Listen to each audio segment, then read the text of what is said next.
I'm Maria Menounos, and you're tuned in to AfterBuzz TV, the ESPN of TV talk. Now, let the buzz begin. Hi, everyone, and welcome to AfterBuzz TV's Parks and Recreation Reunion After Show. What an incredible show. I loved it. I cannot wait to chat with you guys about it. I can't wait to chat with my fabulous co-hosts about it. First, we have Emily, who she feels like she's Leslie Knope in real life a little bit. She also worked at the National Park, or for the National Park Service. Yes. I'm so excited. I love Parks and Rec. I'm so connected to this show. I can't wait to talk about it with you guys. So excited. And then we have Brandon, who likes acting like Ron Swanson on the weekends. Brandon. Yeah, I just absolutely love Ron. And from time to time, I just like to get a little method. And just remember, for all of you watching at home, all small dogs are practically cats, and cats are worthless. And cats are worthless. I'm a huge Ron fan myself, so I cannot wait to chat about it with you guys. Let's hear your overall thoughts to start out. Em, what did you think? Oh my God, like this was, you've seen kind of all these shows have kind of these like reunion style shows where like they're bringing cast members back and they're doing all these things from home.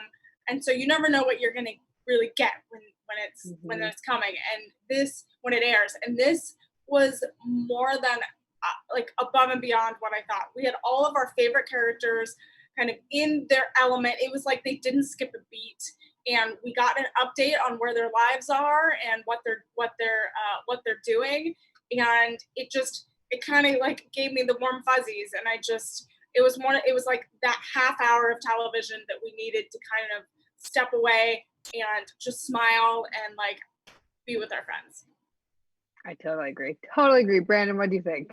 Yeah, it was absolutely great to be in this world again, to be with these characters. This really feels like the most wholesome content we've gotten so far out of quarantine. It was an absolute blast. It really felt like just another episode of Parks and Recreation, like a perfect epilogue to the series, if you will. So it was really great to just sit back, watch Park and Recreation a little bit, pretend like it's still on the air, and just enjoy ourselves and forget about all the problems in the world and just have fun. And it was for a great cause. So all around, really loved it. Yeah, I loved like that moment when the opening credits aired. I was like, oh my God, like it brought me back to like the weeks and weeks that I watched it before. And so I loved how it just felt like it was a continuation. I know. And I don't know about you guys, but it was so weird to me when Leslie Knope comes on the screen at first. It was like, oh, Amy Poehler. For me, it took a second to like switch over to Leslie Knope. Yeah. Just because it's like we're so used to these Zoom calls and all these like weird things at home that it took me a beat. I was like, oh, and then easily I got right back into it. But it was funny. Did you guys feel that way at all? Yeah, I don't know. For me, it was like maybe a little weird at first, like the very first second, but I was immediately roped in and believed every moment of it. Once we were a few moments in, and you're like, oh yes, like this is the show that I remember. And it was written like really well too. Like I believed all the reasons why certain people were in separate rooms or not on the same calls together. And there was like so many great in-universe references, but like also relatable to the real world. And it just made sense. And it made us believe once again that Pawnee, Indiana was a real place. Exactly. It was like woven in, like real life situations were woven in so well into the universe of these characters that it felt so natural. And I was like, okay, like I didn't really, when the moment I saw Leslie Knope, I was like, I'm in it. I didn't like skip a beat. I wasn't like, oh, we're watching Amy right now. I was totally in all the way. Oh, I love that. I love it. So we start out with the phone tree, right? And Leslie's calling Ben, and we got our little cones of Dunshire, which I was very happy about. And the claymation movie. And that's what I was gonna say.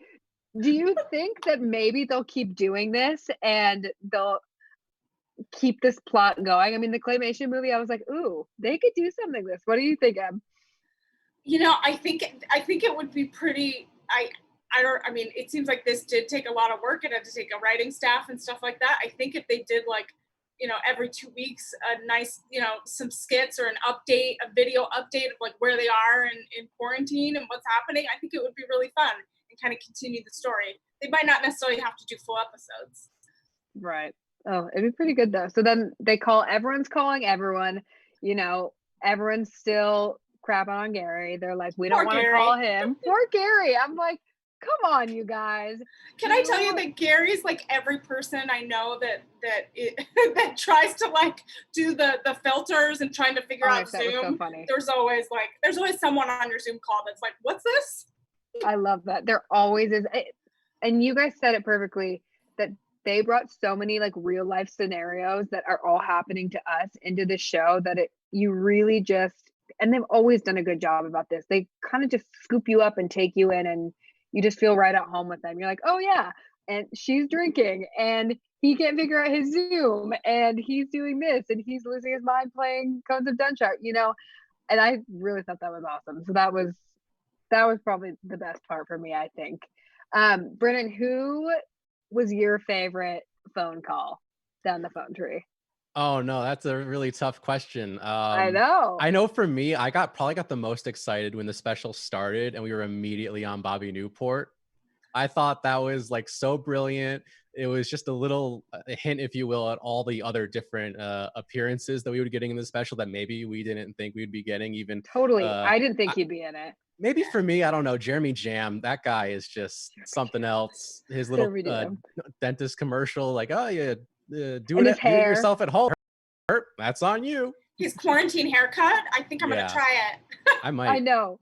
So good. It's getting really long. What about you, Em? Did you have a favorite, or was there someone who surprised you?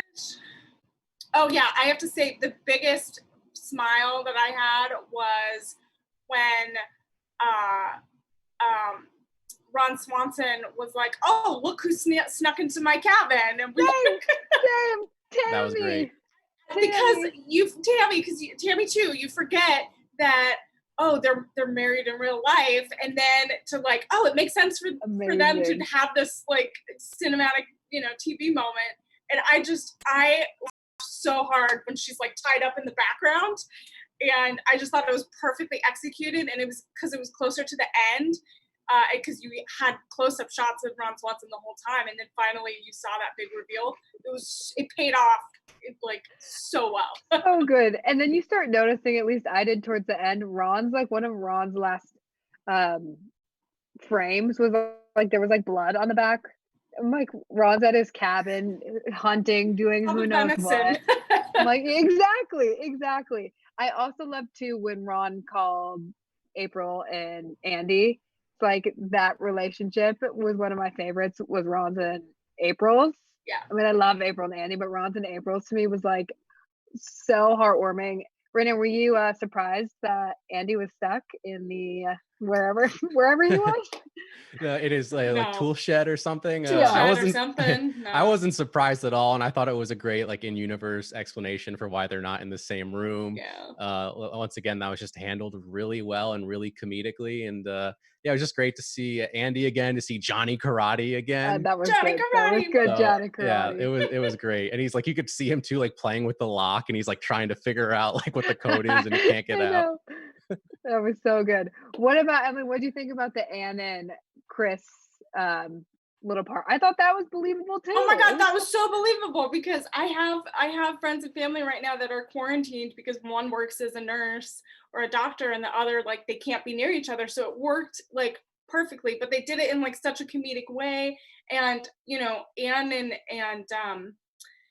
and Leslie's relationship is one of my favorites of television, and that I've always enjoyed watching them, because it's like true like female friendship and empowerment. And so I loved that they still had that all these years later, and she and Leslie was still checking in and saying, hey, are you doing okay? Like making sure you're safe. And I love that relationship. And and with Chris just kind of goes to the side and is like, all right, I know you girls want to talk. And the three of them understand how important that relationship is. And I just love it so much. I totally agree. Another strong, fabulous relationship, which was another one of my favorites, was Tom and Donna. And the whole time. Two peas in a pod. Two peas in a pod. And they're like, Tom, where are you? Are you in Bali? Brenda, did you think that that was gonna reveal as a Zoom background? Because I thought it would. I was like, wait a second. Yeah, maybe I didn't think that like it was gonna like glitch out or something. We were gonna see the real background or what have you. But like, I think they made it like pretty obvious, like that's what he was doing, and it's like, of course, that's exactly what Tom would be Tom doing. would Like do that. he would Yeah. mess around with Right. every single background you can imagine. He would try to like pretend like he's on vacation literally anywhere, and it's great. I love how it Yeah. even changes when it's like a different day and they're on a different call. And he's like wearing So different good. clothes, like he's in a colder climate, so he's in like a sweater instead. So I So thought that was good. a lot of Yeah, fun. so because Tom like manifests things for himself and for people around him, he creates these stories. Oh yeah. He creates these environments and like these always has these adventures, and so it totally makes sense for him to be like, I'm gonna have every background and I'm gonna have all these different outfits, and it totally made sense for that character to be just as ridiculous on Zoom as he is in real life. Yeah, as ever, as always. And I think it's so funny too because I feel like what we're all finding out, and what's interesting for us living this quarantine life is that we kind of get an insight to people's homes, like Mhm. coworkers and people we may not have like ever seen their houses. And Totally. they did a good job with this too. Like Donna's background was like all her shoes and all her nice things, and that Ron's was his cabin. And I thought that that was really interesting. I was like, oh, they are just hitting this right on the head. Yeah, can I say Johnny Karate looked like he was moving or something? He had like, I was like, what's happening in the back of his his living room? Who knows? No one ever knows. And I have to say my favorite, well, one of my favorites who I was like pleasantly surprised he came on was John Ralphio. Yes. He's my getting hit by the Porsche. Is that what he said? Yeah. Yeah. It's like John Ralphio. It's so good. So I good. really wish So, that number worked because it was too I many know. numbers. I really wish I that know. they would have set that up. Oh my gosh, yes. And then the cameo appearance. Have you seen Emily all those people doing the cameo things? The cameo things? What? Yes. So Oh, that's the what he was making that joke about how he was like, "Oh, you can call me," because all the celebrities have been like, "You can call me or text me because I'm oh bored." oh yeah. My kid, they get kicked me off a cameo. They put up like a number, like a general number, and then they can respond. Yeah. That was yes, that was. I thought that was really funny because I was like, "Oh, so clever, so clever." And then let's see what else happened. We had some more. Oh, Jeremy Jam, that's right. Jeremy Jim, Oh, please do not Joan. order that kit. Do not order the dental kit. Do Don't not order do your Jeremy own Jam. orthodontic work at home. So funny. So funny. I'm trying to think who else we saw. We got Tammy. Oh, that's right. And then Ron and April devise a plan. That was cute. That was cute. And then their plan was to get everyone back on, cheer Leslie up. And I Yeah. just thought that that was, the happiest way we could have ended it. It was the it just showed the camaraderie was there, that like the spirit of like community was there, and it was the perfect way to kind of cheer Leslie up and cheer us up. I feel like it was Right? Right? just as much for Leslie as it was for us. Yeah, I know, mean, I how do you agree. not bring back Bye Bye Little Sebastian? I know. Did you cry? Perfect. Did you cry a little bit? A little bit. I You dreamed of saw that his miniature shirt, yeah? horse. Maybe Yeah. a little bit. Oh my And I God. mean, between this and Devs, somebody give Nick Offerman his Emmy because I think those were real tears in his eyes when he was singing Bye Bye Little Nick Sebastian. Offerman is It was amazing. phenomenal. I He's know. phenomenal. I love him, and I get my Amy and Nick fix when I watch Making It. Oh my Because gosh, they I have know. they have the banter back and forth, so I'm like, all right, it's my little like Parks and Rec kind of vibe. I was so lucky one time I got to go to a interview with them, and they are truly they still have that chemistry in Oh my God, person, like they're in just real life, and that's it showed incredible.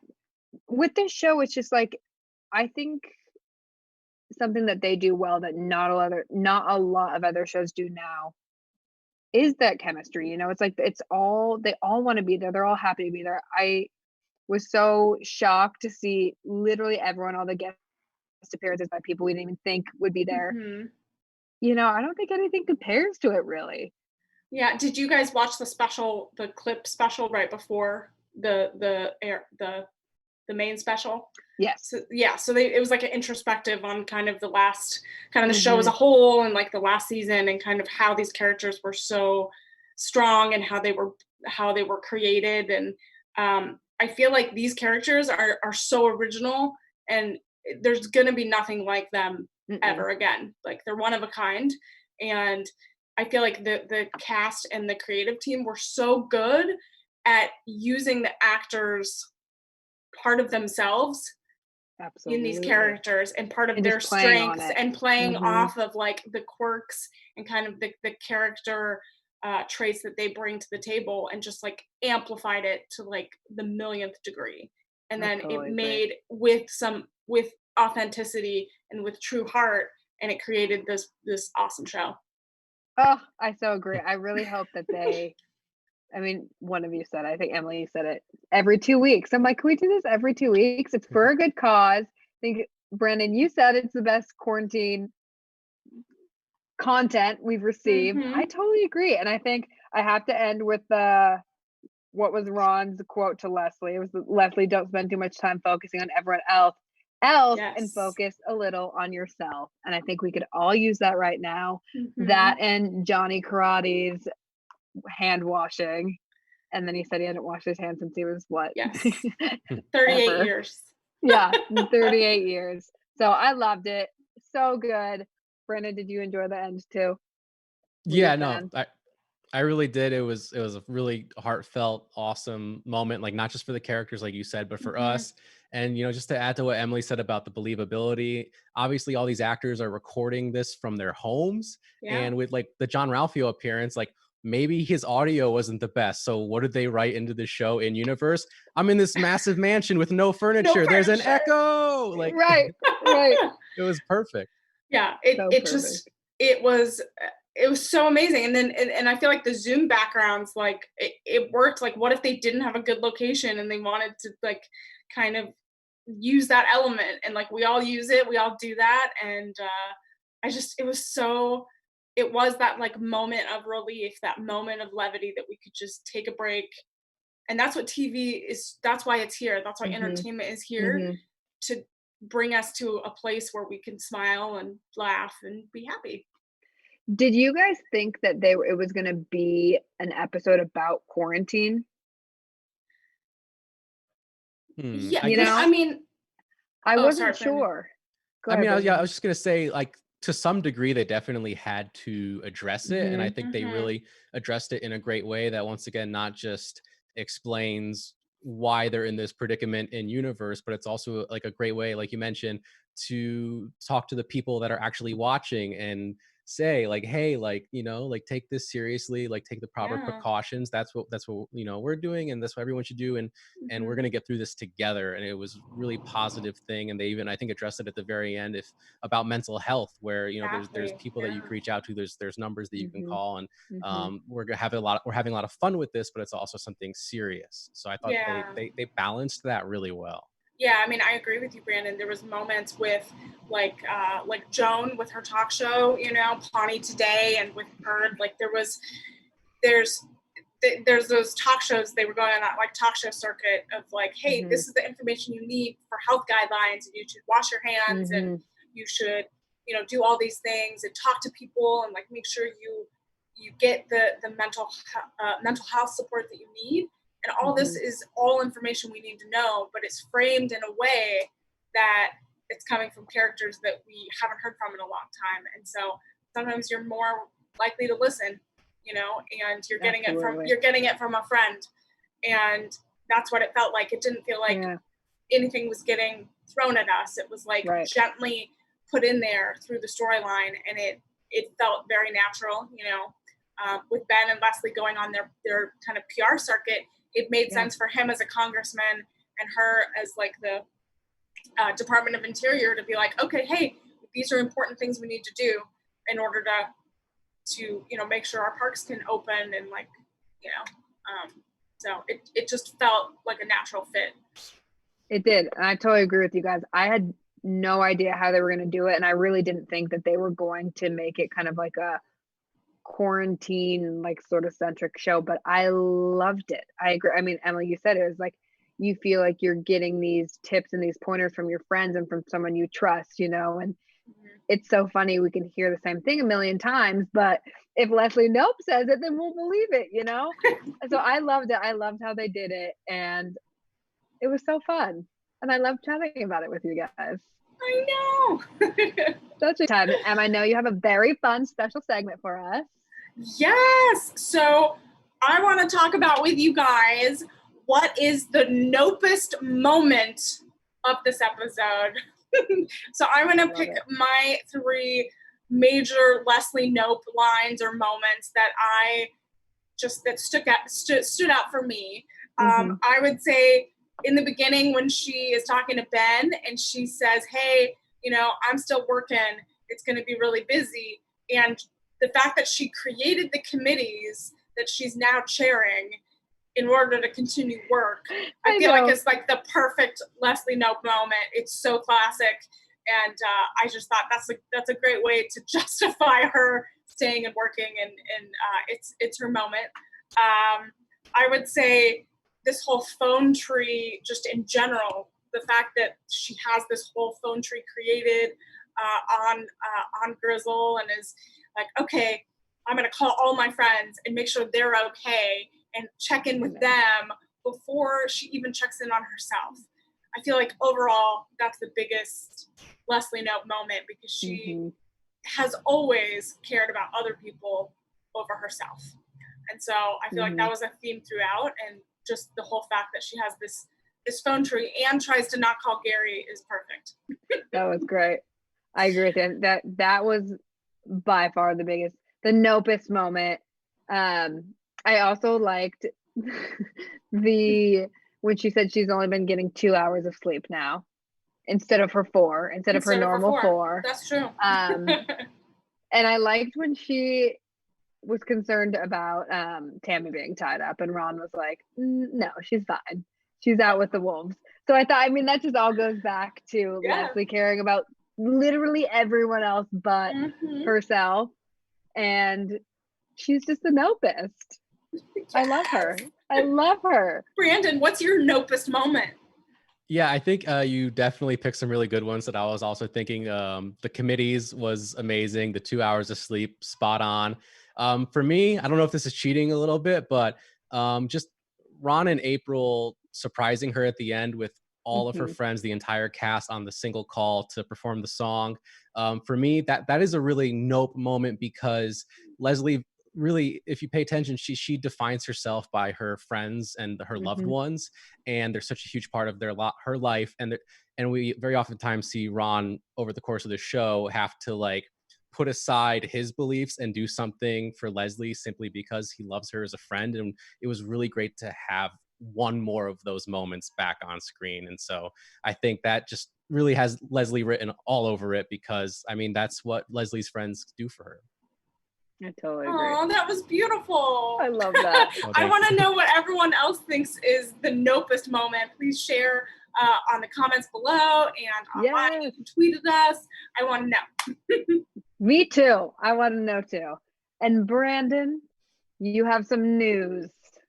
Yes. So for news, I thought it would be really appropriate to discuss the Feeding America COVID-19 Response Fund. This is really a huge reason why this show was brought back together, was to do something good for people, to do some good charity. And so if you want to donate, go to feedingamerica.org/Parks and Rec. And for every $1 donated, State Farm, Subaru of America, NBC Universal, and the Parks and Recreation writer, producers, cast, they're going to match all donations up to $500,000, and you have through May 21st to do that, to get that match. So if you have a little bit of extra money to spare, I know it'll go a long way. And obviously the cast and crew of Parks and Recreation, and of course Feeding America, and everyone that they help and support through their cause would really appreciate it. So if you have a little to spend, do it, because that's, I think, really at the heart of what this reunion special was about, was to do some good. So yeah, definitely check that out if you can. Yes, you're saying all amazing. The beautiful things. I know. Be like Leslie Knope and help. I'm trying. I want to be like Leslie. Yes. Me too. I'm creating a committee right now. Yes, I would. Do it. Create a committee. Create a committee. Yeah. We're here for it. And until we hear from your committee, where can we find you guys? Do you like that segue? Yeah. That was pretty good. Well, for me, I will be forming my committee on Twitter and Instagram, and you can find me at BrandonHanna07. Awesome. So if you want to join the Leslie Knope fan club, you can find me on Twitter and Instagram at Emily Mayheller. Amazing. And I'm